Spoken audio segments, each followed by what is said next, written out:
Assalamualaikum warahmatullahi wabarakatuh. Perkenalkan, nama saya Adi Saputra, pendamping PKH Kabupaten Aceh Tengah, Provinsi Aceh.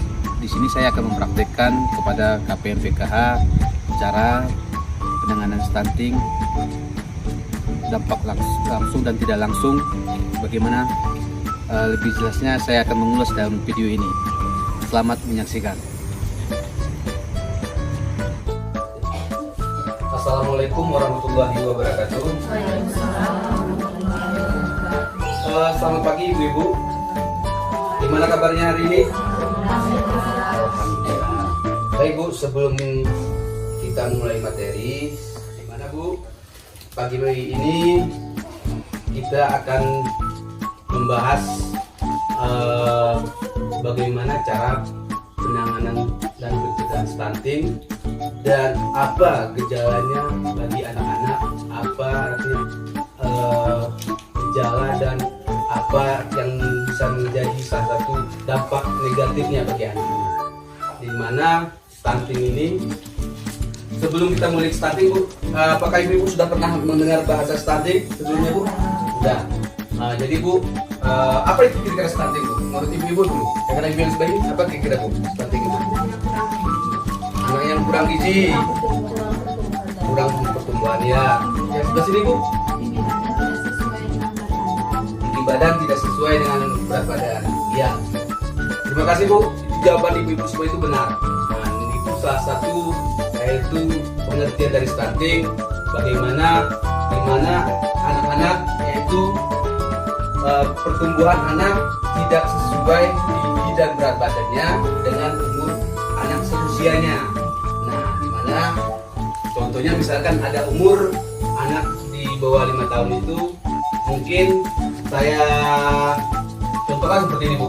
Ini mungkin ini gambarnya cukup bagus nih Bu ya. Ini gambar karya yang saya rasa yang semampu saya Bu. Nah, di sini misalkan ada anak umurnya sekitar 5 tahun, misalkan gambarnya.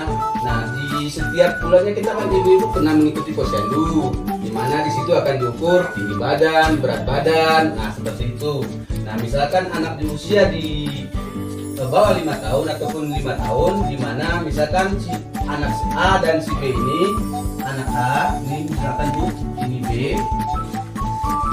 Nah, di sini dia ini tinggi badan yang tidak sama. Misalkan si A tinggi badannya sekitar 70 dan anak B tinggi badannya sekitar 60. Nah, ini menjadi tanda tanya buat kita.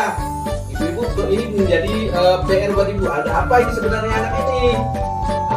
Apa ini menjadi salah satu gejala stunting atau bagaimana? Nah, ini ya. Nah, sebelum masuk ke sini Bu, nah ini kan penyebabnya kira-kira ada yang tahu nggak Bu stunting ini apa? Ada nggak kira-kira Bu? Kurang tahu. Oke. Nah, penyebabnya anak stunting ini pertama ini otomatis dia kekurangan gizi. Gizi selanjutnya terus lingkungan keluarga yang tidak bersih, pola makan tidak teratur, itu salah satu nanti menjadi salah satu terjadinya stunting. Nah, ini program pemerintah itu tujuannya di sini adalah bagaimana kita mencegah stuntingnya. Nah, ada beberapa pertama kita harus mempersiapkan di lingkungan keluarga kita itu dengan makanan asupan yang bergizi Bu. Nah, di bantuan PKH kan sudah diberikan bantuan tunai dan non tunai. Nah, penggunaan bantuan itu ya Bu untuk memenuhi kebutuhan anak. Misalkan kalau dia balita, berarti pemenuhan gizinya, mulai dari susunya dan lain-lain itu wajib Ibu penuhi. Itulah tujuannya diberikan pemerintah itu bantuan. Nah, apalagi sekarang tambah lagi bantuan non tunainya yaitu BPNT. Nah, itu beli beras, telur, apalagi Bu, contohnya Bu, kacang hijau. Nah, itu tujuannya untuk mencegah stunting itu. Nah, jadi Bu, di stunting itu ada dampaknya Bu. Ada dua dampak di ada stunting itu. Ada pertama dampak langsung dan tidak langsung. Nah, jangka panjang atau jangka pendek. Nah, jangka panjangnya berisiko lebih tinggi mengidap penyakit degeneratif. Penyakit degeneratif ini Bu, penyakitnya misalkan obesitas, diabetes, dan tidak tertutup kemungkinan itu kanker. Nah, karena apa Bu? Di sini kan dia punya daya tahan tubuh lemah, ya bukan? Daya tahan tubuh lemah, makanya dia lebih cepat terkena penyakit seperti ini. Dan jangka pendeknya, gangguan motorik anak dan menurun kualitas anak sehingga mudah terserang penyakit. Nah itu tadi jangka pendeknya itu karena dia sudah artinya daya tubuhnya rendah, otomatis dia akan lebih cepat terserang penyakit. Dan gangguan motorik kita tahu nggak Bu? Gangguan motorik ini. Nah misalkan motoriknya seperti misalnya mata, berarti cepat terkena misalnya rabun. Ada yang cepat dia terkena minus dia, misalkan otak, berarti dia lambat dalam menerima pelajaran. Nah, atau dia sering mengantuk di rumah atau dan sebagainya. Nah, inilah dampaknya Bu. Nah, dampak stunting yang sering terjadi pada anak. Nah, ini secara umumnya Bu saya gambarkan. Pertama, gangguan kognitif, kesulitan belajar. Nah, ini salah satu tadi Bu, kesulitan belajar ada gangguan motorik tadi di otak. Itu dia Bu. Selanjutnya kesulitan belajar tadi, rentan terhadap penyakit. Nah ini penyakitnya baik itu dia cepat demam. Kalau misalnya balisanya masih umur 2 tahun, demamnya itu mungkin seminggu sekali, tidak sesuai dengan bayi-bayi yang lain atau dengan anak yang lain, itu berbeda dia.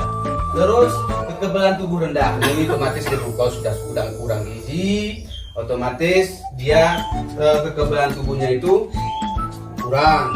Apalagi sekarang kan imunisasi wajib ya. Nah itu bagi anak PK itu wajib imunisasi. Nah itu wajib. Nah sejauh ini kira-kira Bu, ada nggak menurut Ibu dampak lain yang kira-kira yang Ibu lihat di lingkungan Ibu dari stunting ini? Dampak langsungnya kira-kira atau ada nggak kira-kira Bu? Yang mungkin Ibu amati selama ini di lingkungan Ibu, misalnya dapat dampak tidak langsungnya seperti berisiko lebih tinggi terhadap penyakit degeneratif. Mungkin Ibu pernah mengalami, oh Bu, Pak, saya mungkin selama ini atau tetangga saya yang punya penyakit ini gini. Nah, ada nggak kira-kira Bu seperti itu? Dari beban keluarga mungkin bisa tidak terjadi. Bisa, itu Pak, bisa saja Bu. Nah, bisa saja. Faktor di keluarga itu sangat juga menunjang Bu ya, bagaimana pertumbuhan anak itu perlu juga Bu, karena kita memberikan stimulasi untuk kebutuhan dia, baik itu mungkin kita jangan terlalu sering dimarahi. Anak kalau sering juga dimarahi itu kurang bagus juga Bu. Nah, terus ada lagi kira-kira Bu? Ada daun, ada cabang, ada batang, ada akar. Nah beginilah bentuk anak kita Bu. Misalkan ini contohnya seperti ini. Ini akan saya membagikan ke ibu-ibu. Saya bagikan. Kita bisa lihat di situ, Bapak Ibu sudah lihat semua. Ada beberapa bentuk dampak dari stunting itu, baik langsung dan tidak langsung. Nah, sebelum di sini Bu, saya akan suruh ibu-ibu kira-kira menurut ibu-ibu yang ada di kertas di ibu-ibu itu masuk kemana dia di pohon ini? Misalkan punya ibu apa Bu kira-kira Bu? Contohnya Bu? Nah itu kira-kira masuk di mana dia? Nah di sini ada keterangannya Bu. Di ranting ini penyebab tidak langsung. Nah di batang ada penyebab langsung. Nah jadi ibu nanti ibu akan saya suruh kira-kira kertas itu ibu tempelkan kemana kira-kira? Dari hasil itu ibu tempelkan kemana? Nanti ibu menempelkan ke sini. Apakah itu di batang, apakah itu di ranting? Nah, saya ingin lihat ibu-ibu setelah kita jelaskan itu tadi, stunting ada dampaknya dua dampak itu langsung dan tidak langsung. Setelah ibu lihat kemana kira-kira ibu kertas itu? Nah, siapa kira-kira pertama Bu? Ada yang sudah bisa Bu? Kira-kira?